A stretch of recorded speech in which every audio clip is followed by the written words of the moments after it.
Yo, what's going on everyone? Guiding Light here, and in this one, I want to very quickly give you guys a few tips and tricks on how I was able to take down the Wraith boss fight. Now, it'll definitely help quite a bit to already come in here prepared with full set of weapons, have like 2 or 3 weapons that are already fully set.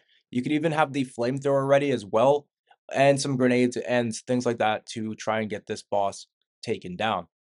Although you can use flash grenades as well to help a bit with this boss, it will still be a bit annoying because you're going to end up ripping through your supplies, and if you end up failing, you may even completely run out. So I want to show you guys a few tips that I use to actually take this guy down. Here's a quick look at what I'm going to be using. Now, this boss is a little bit strange because they're going to be completely invisible, but what they will sporadically come in for a swing or two, and you'll notice that before you can even practically react, this boss is already pretty much gone.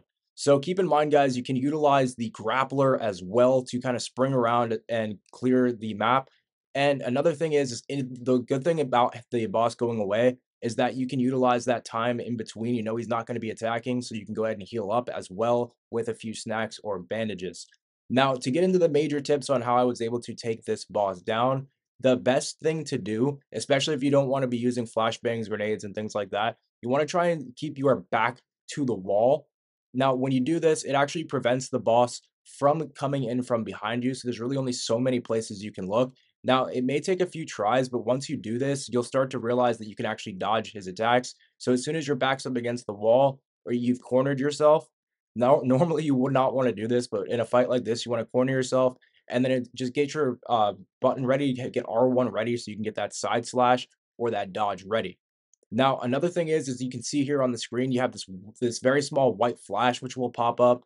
This will show you guys which direction the boss is actually going to come in from. And I noticed that the very best spot to sit in is going to be in this corner over here.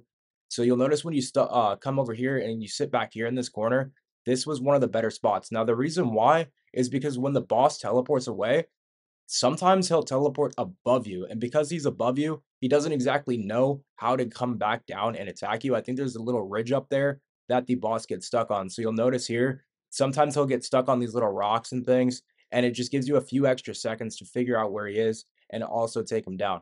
Now, you could also go even harder and try and use a crossbow or a firearm for this. I'm not going to lie, that would probably be decent, but it'd be a little more tedious because you're definitely only going to be getting one shot in at a time.